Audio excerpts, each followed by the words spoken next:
Tiếp xúc lực lượng này cũ này cái chi về lỗ tỷ bảy để bằng hai bị cầm thì lực lượng tụ xaสำหรับประทองศึกษาสำหรับบิน OTP យើងនិយាយអំពី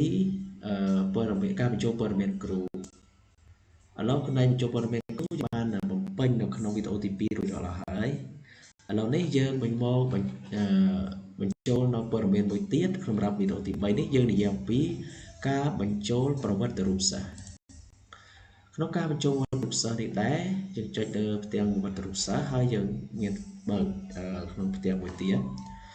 អូខេយើងមានថ្នាក់ទីសរុបឥឡូវយើងចាប់ផ្ដើមបញ្ចូលមកយើងទី1យើងត្រូវមើលបញ្ចូលអត្តលេខដូច្នេះលោកគ្រូវាយអត្តលេខមកខ្ញុំឧទាហរណ៍ថា2025តើមកឈ្មោះអីឧទាហរណ៍ថាឈ្មោះកសុបាទសុភ័ក្រហើយយើងវាយជាភាសានេះមកកសុភ័ក្រគេទៅមកកន្លែងភេទលោកគ្រូអ្នកគ្រូមិនបាច់សេទេលោកគ្រូយកមកប៉ះកន្លែងចំណុចនេះមកវានឹងចាញ់បរសបសំដៅទៅលើភេទប្រុសហើយសសំដៅទៅលើភេទស្រីបើសិនភេទស្រីក៏ភេទស្រីមកសម្រាប់កន្លែងថ្ងៃខែឆ្នាំកំណត់លោកគ្រូត្រូវតែបំពេញខែមុនមានន័យថាយើងបញ្ចូលខែមុនបន្ទាប់មកថ្ងៃទីហើយនិងឆ្នាំលោកឧទាហរណ៍ថាសិស្សម្នាក់នេះកើតនៅថ្ងៃខែ6សេ06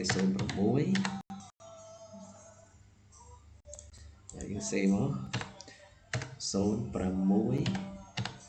ហើយទី9 2012អូខេយើងសេប៉ុណ្ណឹងទៅពេលនឹងលោតបន្ទុកលោតអាយុឲ្យស្រេចគឺអាយុ14ឆ្នាំហើយតើកើតនៅភូមិអីកើតទីកន្លែងកំណើតរបស់កើតនៅភូមិណាដូច្នេះបើសិនតែកើតនៅកូនឡើងដាក់មកកូតម្លៃគុំចំណោមស្រុកមង្គលបូរីខេត្តទីមានជ័យអញ្ចឹងទៅហើយឪពុករបស់គាត់មុខរបរឧទាហរណ៍ថាឪពុករបស់គាត់ឈ្មោះ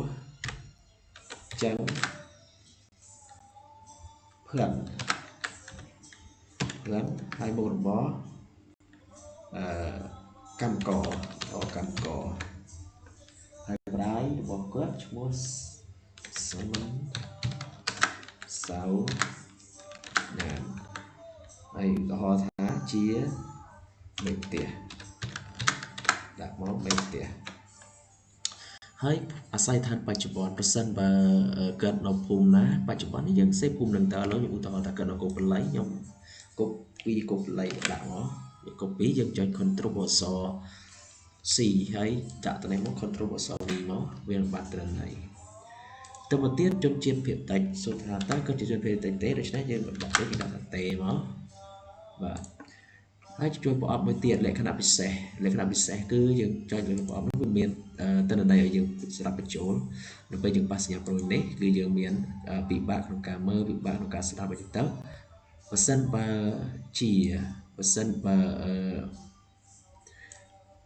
ត្រូវនៅចំណុចណាមួយលោកគ្រូជ្រើសរើសមកឥឡូវខ្ញុំឧទាហរណ៍ថាគ្រួសារនឹងក្រីក្រខ្ញុំដាក់ក្រីក្រមកហើយចំណុចទៀតផ្សេងយើងមិនបាញ់ទេហើយលេខទូរស័ព្ទឧទាហរណ៍ថាគាត់មានលេខទូរស័ព្ទប្រមាណលេខទូរស័ព្ទប្រមាណលោកគ្រូដាក់មកឥឡូវខ្ញុំឧទាហរណ៍ថាគាត់មានលេខទូរស័ព្ទ0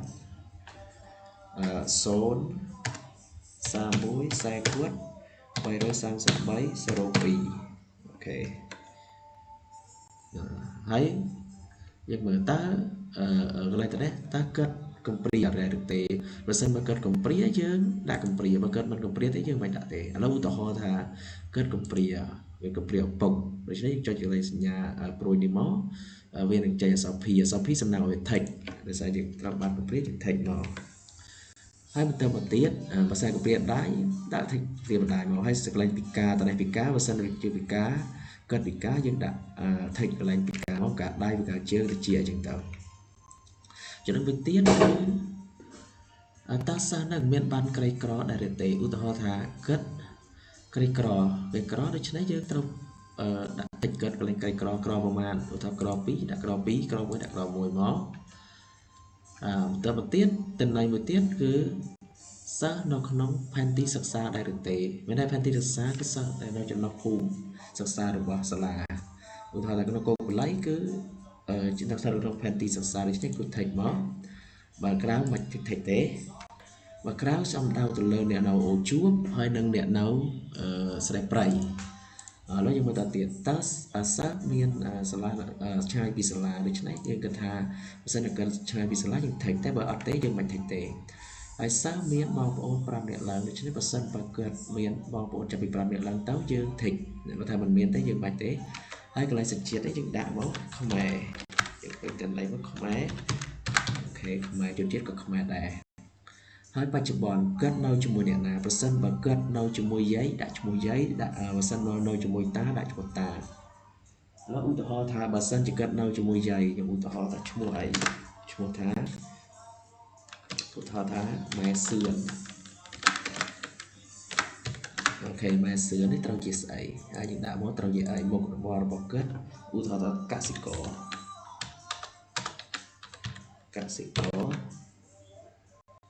ហើយត្រូវជាអីបើសិនជាយាយយើងដាក់មកយាយបាទដាក់យាយមកហើយស្ថានភាពសិស្សបច្ចុប្បន្នពេលព្រោះថាយើងយកមករបស់យើងមកប៉ះកន្លែងចំណុចនេះមកយើងនឹងឃើញមានសិស្សថ្មីសិស្សត្រួតថ្នាក់សិស្សបដូរចេញសិស្សបដូរចូលលើចឹងទៅឥឡូវហើយគាត់សិស្សថ្មីថេចសិស្សថ្មីមកអូខេហើយកន្លែងចុងបញ្ចប់មកអបចុងបញ្ចប់គឺនិយាយអំពីបើសិនបើគាត់ផ្លាស់ប្ដូរពីណាឧទាហរណ៍ថាផ្លាស់ប្ដូរសាលាមកពីណាយើងដាក់សាលាមកណាសាលាមកពីណាអូខេហើយយើងបំពេញបើសិនបើសិស្សយើងមានប្រមាណនេះយើងបំពេញទាំងអស់រហូតមកពេញទាំងអស់រហូតមកណារហូតមកពេញអស់មកយើងនឹងបានចំនួនសិស្សមកអូខេrồi hai giờនឹងឃើញតនន័យនៅនេះថ្នាក់ទី6កមានសិស្សស្រុកប្រមាណអ្នកប្រសិនបើយើងបំពេញអស់ណា